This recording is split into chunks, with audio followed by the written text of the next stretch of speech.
Je vais vous résumer ce livre, je mange des aliments fermentés et ça me fait du bien. Un livre de 183 pages, édition de 2016, qui contient environ 130 recettes. Voilà la table des matières. On va déjà introduire le sujet en parlant de la fermentation. On va aussi faire un petit tour par les microbes. Quel est l'avantage de faire fermenter des aliments? Pourquoi c'est bon pour la santé? Comment s'équiper et quelles précautions prendre pour le faire? Et je donnerai quelques exemples de recettes après. Déjà, l'auteur démarre le livre en nous disant que fermenter n'est pas un gros mot. Elle nous dit qu'on a sûrement déjà consommé aujourd'hui un ou plusieurs aliments fermentés. Par exemple, pour les légumes, nous avons la choucroute, mais aussi les cornichons, les olives ou encore les capres. Au niveau des viandes, le jambon, le saucisson et toutes les salaisons. Et pour les poissons, les harengs-sors, la morue, les anchois, bien sûr au niveau des fromages et des yaourts, vous savez. Et plein de condiments aussi sont fermentés, la moutarde, le vinaigre, la sauce soja, même la vanille. Côté boisson, nous avons le vin, la bière, le thé et le café. Eh bien, les aliments fermentés sont transformés par des micro-organismes qui synthétisent des enzymes qui vont pouvoir agir comme des catalyseurs dans des processus biochimiques qui vont conduire à la fermentation. La réaction libère alors de l'énergie et rejette des substances très variées, la plupart très utiles en matière de nutrition. Le processus est en général en anaérobie, c'est-à-dire sans oxygène, à l'exception des micro-organismes du vinaigre, du tempeh ou du bleu du roquefort par exemple, qui n'agissent qu'en présence de l'air. Les aliments fermentés sont aussi appelés aliments vivants, car contrairement à la cuisine, qui fait intervenir la chaleur, et cette chaleur stérilise et tue les micro-organismes, la fermentation par contre va rendre l'aliment vivant, puisque l'aliment fermenté va pouvoir évoluer dans le temps. Il ne va pas être figé, il ne sera pas inerte ni stérile. Il faut aussi savoir qu'il n'aura pas toujours la même saveur ni le même aspect. Et ce qui est chouette, c'est que contrairement à un produit industriel, chaque aliment, chaque fabrication seront différentes. Et c'est ce qui fera aussi une partie du charme de cette technique. Alors de quels microbes parle-t-on? Il y a plusieurs sortes de fermentation qui va être nommée à partir de la principale substance produite. La fermentation lactique sera appelée ainsi car il y a production d'acide lactique. Quant à la fermentation alcoolique, bien sûr, ça sera une production d'alcool, et la fermentation acétique de l'acide acétique. Et ces milliards de micro-organismes sont soit inoffensifs, soit bienfaisants. On va commencer par les bactéries, nos vieilles amies. Ce sont des êtres vivants apparus sur Terre il y a plus de 3,5 milliards d'années. Il y a environ 10 000 espèces connues. Ce sont des mini-usines biochimiques qui se nourrissent, se reproduisent et synthétisent des molécules complexes, les enzymes. Ces enzymes, sortes de petits ciseaux, sont capables de transformer la matière organique. Il faut savoir aussi qu'elles communiquent entre elles, ce qui leur permet de coordonner leur comportement, de réguler leur densité et la virulence de leur action, et de fabriquer des antibiotiques par exemple, etc. Nous avons après les levures, côté champignons. Il y a plein de variétés. Des variétés utilisées pour la panification, la brasserie, la vinification, et d'autres variétés qui interviennent dans d'autres processus. À savoir qu'elles sont actives à une température optimale de 25 à 30 degrés et qu'elles meurent au-delà de 52 degrés. Nous avons aussi les moisissures. Ce sont des organismes de la famille des champignons qui existent à des milliers d'espèces différentes. Elles se développent sous forme de filaments en présence d'humidité et de nourriture organique, des végétaux, du pain, des vieux cuirs, avec des températures cette fois-ci très variables, entre 2 degrés et plus de 40 degrés. Ce sont des décomposeurs naturels qui sont bien utiles dans la nature. Et elles ont également le pouvoir de détruire des bactéries pathogènes, comme par exemple la pénicilline. Ces moisissures sont présentes sur la croûte des fromages, donnant des saveurs riches et délicieuses et apportant une conservation bien améliorée. D'autres moisissures du genre Aspergillus interviennent dans la fermentation des sauces soja, du miso ou du tempeh. Nous avons enfin les biofilms, sorte de vie sociale des microbes. Les bactéries vivent parfois en symbiose, en communauté, et on va appeler cet ensemble un biofilm. Ils sont présents par exemple dans la mer du vinaigre ou du kombucha, ou encore les grains de kéfir qui sont eux-mêmes un biofilm. Nous avons donc un ensemble capable de communiquer et de collaborer entre plusieurs espèces différentes, entre levures, moisissures, algues par exemple, pour créer un véritable écosystème autonome qui va pouvoir capter des nutriments et se protéger contre des organismes hostiles et même contre certains agents chimiques. Et ces biofilms peuvent aussi être utilisés pour la fermentation des aliments. Alors comment ça marche tout ça? Il y a deux manières de faire fermenter des aliments. Soit on laisse agir spontanément les micro-organismes qui sont présents à la surface ou à l'intérieur de la matière première, que ce soit des légumes, de la farine, de la viande ou des poissons. Par exemple, les levures qui servent à vinifier se trouvent sur la peau des grains de raisin. C'est pour ça d'ailleurs que les vins naturels font appel uniquement à ces levures et aucune levure exogène ne sera rajoutée. Celle du levain naturel est aussi déjà présente sur le grain de blé. Et aussi pour les fromages, dans les caves d'affinage, on va avoir les levures présentes dans l'air. Sinon, on va les ajouter intentionnellement, comme par exemple pour les yaourts, que l'on va pouvoir inséminer avec un peu de yaourt de la tournée précédente. On pense que la fermentation est utilisée depuis très très longtemps par les humains sur Terre. Bien avant le néolithique, on trouvait déjà des indices qui nous indiquaient qu'il y avait des boissons fermentées, de la bière, de l'hydromel ou des vins à base de fruits sauvages. Alors à quoi sert cette fermentation des aliments? Premièrement, on a l'aspect conservation, sur des durées inimaginables. Un légume frais comme un chou ne se conserve qu'une dizaine de jours, ensuite il va pourrir. La fermentation en choucroute lui donne une durée de vie d'au moins une année. Un poisson frais, surtout dans les pays tropicaux, va se conserver maximum 2 à 3 jours. Avec la fermentation, c'est de l'ordre de plusieurs mois. Le lait frais peut se garder 48 heures. Une fois fermenté en fromage, on peut aller jusqu'à 3 ans, comme des vieux parmesans par exemple. L'autre aspect intéressant de la fermentation, c'est qu'il transforme le goût. Il apporte une saveur différente aux aliments. Il transforme aussi la texture en les rendant soit plus tendres, soit plus croquants. Sa saveur devient délicieusement acidulée. En tout cas, la palette des saveurs s'enrichit, s'approfondit et la longueur en bouche est augmentée. Par exemple, il y a plus de 1200 composants aromatiques qui se développent durant la fermentation des grains de café. A noter que les produits gastronomiques français qui sont très estimés sont souvent issus de fermentation, que ce soit le vin, le fromage, des jambons, des charcuteries, etc. Enfin, la fermentation apporte une meilleure sécurité alimentaire. Ça c'est intéressant et ça mérite quelques explications. Car en effet, la sécurité alimentaire des produits fermentés est très élevée. Il est quasiment impossible de s'intoxiquer avec ces aliments, pourvu qu'ils aient été fabriqués suivant des règles d'hygiène de base. La fermentation va même jusqu'à détruire des substances toxiques présentes dans la matière première. Autre exemple, le lait qui à l'état brut est quasiment indigeste pour la plupart des adultes. Ces produits fermentés, que ce soit fromage, beurre, yaourt, suivant les règles de l'art de la fermentation, bien sûr, en produits bio et en respectant les durées, on va avoir des taux de lactose très bas qui va rendre une meilleure tolérance à ces produits. Si on parle du pain au levain, la fermentation lactique va éliminer une très grande partie de l'acide phytique qui serait présente dans les céréales complètes et qui en général empêche l'assimilation des nutriments indispensables comme le fer, le zinc, le calcium et qui peut aussi conduire à une déminéralisation de l'organisme. Pour les légumineuses aussi, les substances responsables des ballonnements et des gaz vont pouvoir être fortement détruites par la fermentation. C'est pour ça que l'on fait toujours tremper les haricots secs ou les fèves et bien d'autres légumineuses avant de les cuisiner. L'effet des nitrites aussi et des nitrates et de certains pesticides présents dans les légumes cultivés de manière industrielle est également amoindri par la fermentation. Dans les pays les moins développés, souvent des pays chauds, la FAO recommande aux mères de nourrir les bébés avec des bouillies fermentées. À savoir que si des bactéries pathogènes peuvent envahir des légumes lactofermentés, dont la fermentation n'aurait pas été bien conduite, par exemple à cause de présence d'air ou d'aliments qui ne sont pas complètement immergés, eh bien le produit final va prendre un aspect inhabituel, une couleur très différente avec des moisissures, et surtout une odeur et un goût répugnant qui fera qu'on n'en mangera pas. On pourra donc s'écarter de la dangerosité probable de ce genre d'aliment qui aura mal tourné. Alors pourquoi c'est bon pour la santé? Effectivement, ces produits vont aider à améliorer notre santé, à commencer par notre système immunitaire. Rappelons-nous que les microbes en nous, c'est une longue collaboration. Un être humain est habité par plus de 100 000 milliards de micro-organismes. Nous sommes avant tout microbiens avant d'être humains en termes de nombre de cellules.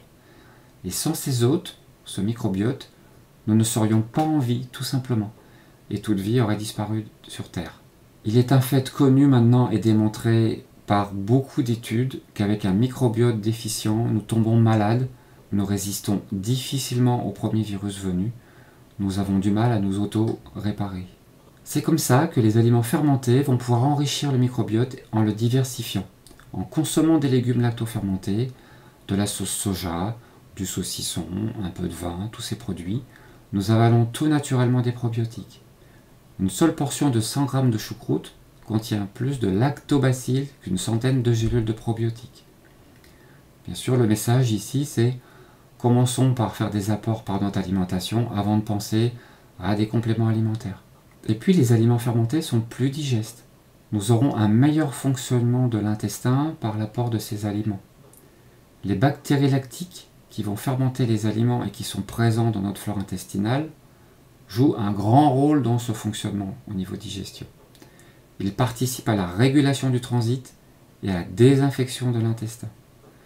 Ils combattent les pathogènes responsables de putréfaction, donc de ballonnement, voire de constipation ou de diarrhée. Ils agissent enfin sur le degré d'inflammation du côlon et sur la motricité tout en protégeant les muqueuses. Beaucoup de maladies, de l'obésité à la dépression en passant par la maladie de Crohn ou le syndrome du côlon irritable, surviennent lorsque ces bactéries lactiques sont en trop petit nombre. Et il faut aussi comprendre que nous avons une prédigestion de ces aliments. Et il faut savoir que lorsqu'on vieillit, la production d'acide chlorhydrique est réduite. L'estomac sera donc moins en capacité de digérer facilement les aliments ingérés. Les aliments lactofermentés vont pouvoir stimuler la production d'acide chlorhydrique aussi, tout en protégeant l'intégrité de la muqueuse de l'estomac. Et ils rendent aussi les fibres moins irritantes pour les intestins. Dans les autres avantages, les aliments fermentés sont plus riches en vitamines. Un légume lactofermenté contient 10 fois plus de vitamine C que le même légume fraîchement cueilli. Et celui-ci se conserve durant des mois, alors que dans le légume frais, la vitamine C va se dégrader très rapidement. Mais aussi, les lactobacilles vont créer d'autres vitamines. Par exemple, la vitamine K, synthétisée par les bactéries des fromages et des végétaux, très utile pour tout ce qui est système osseux, ostéoporose, etc. La vitamine PP, aussi appelée B3, et qui sera utile pour tout ce qui est aspect de la peau et des cheveux. Les vitamines de groupe B, qui combattent tout un tas de symptômes allant du stress aux maladies cardiovasculaires et qui protègent le système nerveux et la croissance des cellules. Le kombucha, le tempeh et la levure en sont très riches. La choucroute, outre la vitamine C, contient de la choline, qui est un acide aminé nécessaire à la bonne santé du foie, du cœur et de la membrane des cellules. C'est aussi un précurseur de l'acétylcholine, un neurotransmetteur très important qui contribue à la mémoire. Et d'après certaines études, il serait aussi protecteur contre la maladie d'Alzheimer. Les aliments fermentés sont aussi reminéralisants. En effet, la lactofermentation augmente la biodisponibilité des minéraux présents dans les produits alimentaires, par exemple le manganèse, le calcium et le potassium. Les aliments fermentés sont antiseptiques. Les lactobacilles sont concurrents avec les bactéries nocives. Et l'acide lactique va empêcher les pathogènes de survivre et la consommation régulière de légumes fermentés protégera donc contre des agents pathogènes. Les aliments fermentés ont aussi un rôle de détoxification. Et en effet, ces probiotiques seront capables d'éliminer des toxines, certains métaux lourds par exemple. Les aliments fermentés vont aussi contribuer à notre apport en énergie. Par exemple, les bactéries lactiques vont pouvoir transformer des sucres en ATP, cette fameuse molécule qui va servir d'alimentation à nos mitochondries, usines énergétiques de nos cellules. À savoir que les aliments fermentés sont très concentrés.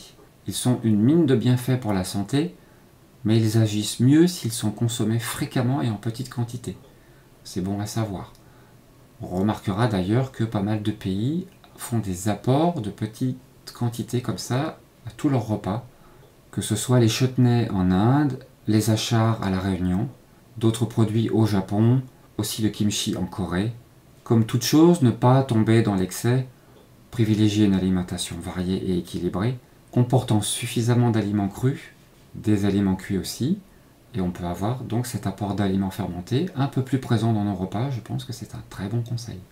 On pourra aussi par exemple rajouter quelques légumes fermentés dans une salade, un peu de jus lacto-fermenté aussi, mis au dernier moment dans une soupe pour éviter qu'elle soit trop montée en température. On pourra aussi par exemple déglacer un plat de cuisson avec du vinaigre fait maison, que ce soit un vinaigre de cidre ou un vinaigre d'ananas. Rajouter quelques cornichons, quelques pickles ou du chutney avec du fromage aussi. Comme dit l'auteur, au lait cru bien sûr, si on le supporte. Manger des yaourts avec des légumes. Bien sûr du pain au levain et que au levain. Toujours le même conseil pour le pain. Et le sel dans tout ça. Le sel est indispensable à la fermentation pour créer un milieu favorable aux bonnes bactéries et défavorable aux mauvaises. Les bactéries lactiques ne sont pas inhibées en présence de sel, alors que les pathogènes le sont. N'oublions pas que le sel, chlorure de sodium, est indispensable à notre santé. Autant il y a des personnes qui en mangent trop, autant par excès inverse, on va avoir une catégorie de personnes faisant la cuisine à la maison qui ne vont jamais rajouter de sel, vont pouvoir en manquer. Donc n'oublions pas qu'il est aussi indispensable à notre santé. Une personne en bonne santé n'a aucune raison de se priver totalement de sel. Les autorités médicales disent pas plus de 5 grammes de sel par jour. Il faut savoir qu'une portion de 100 grammes de légumes lactofermentés apporte 1 gramme. Au passage, la saumure des aliments fermentés peut d'ailleurs remplacer le sel dans une soupe ou dans une sauce. Partout où on a besoin de rajouter du liquide, on peut utiliser cette saumure comme apport salé. Et bien nous voilà rendus à la dernière partie du livre où elle nous explique comment s'équiper.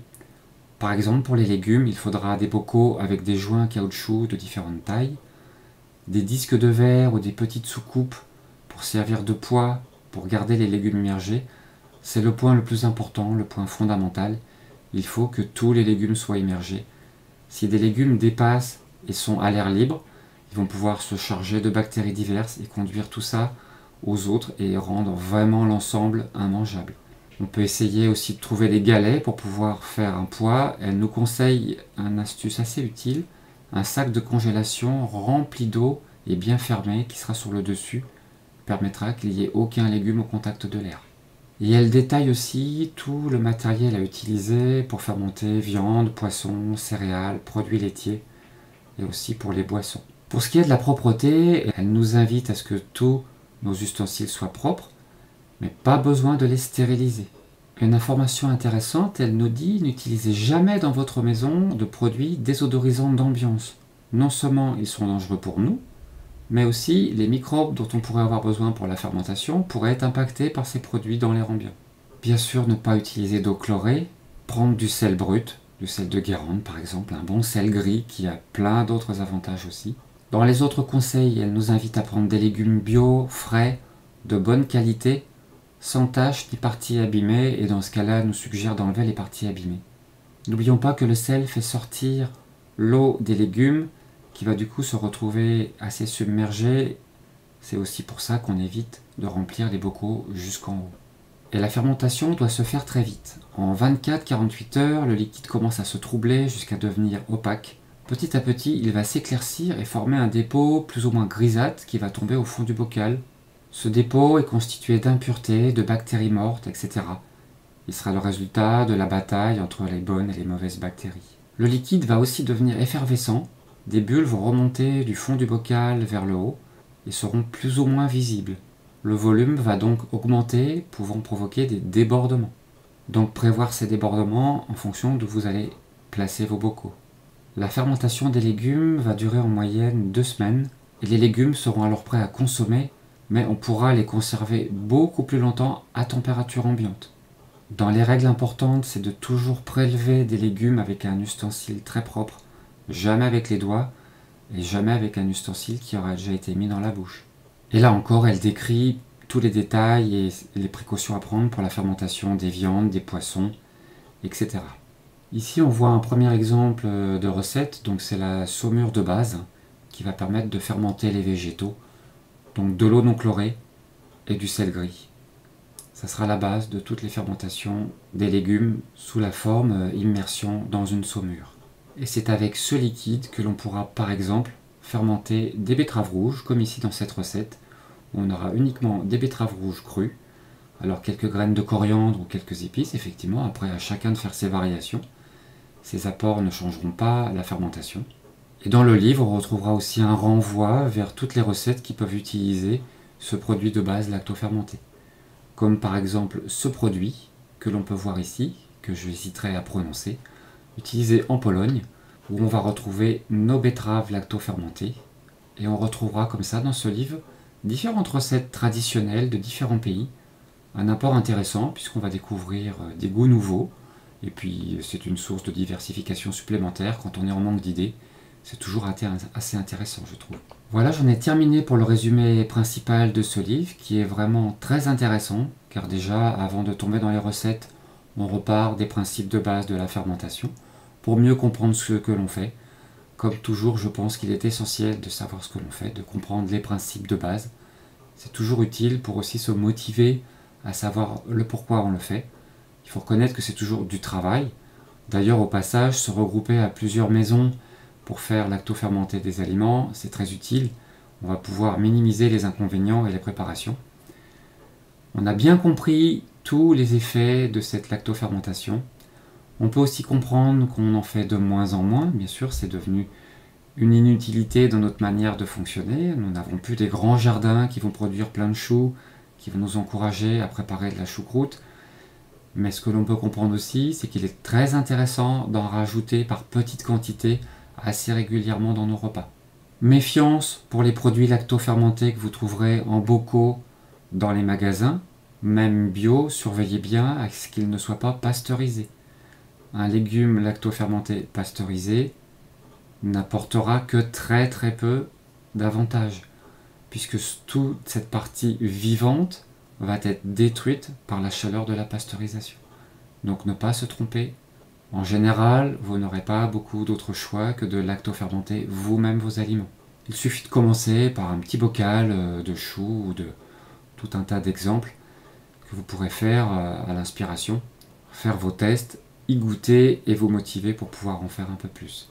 N'hésitez pas à rejoindre cette chaîne pour la soutenir et aussi pour découvrir plus de recettes sur ce livre et sur d'autres livres. Voilà pour le résumé de ce livre.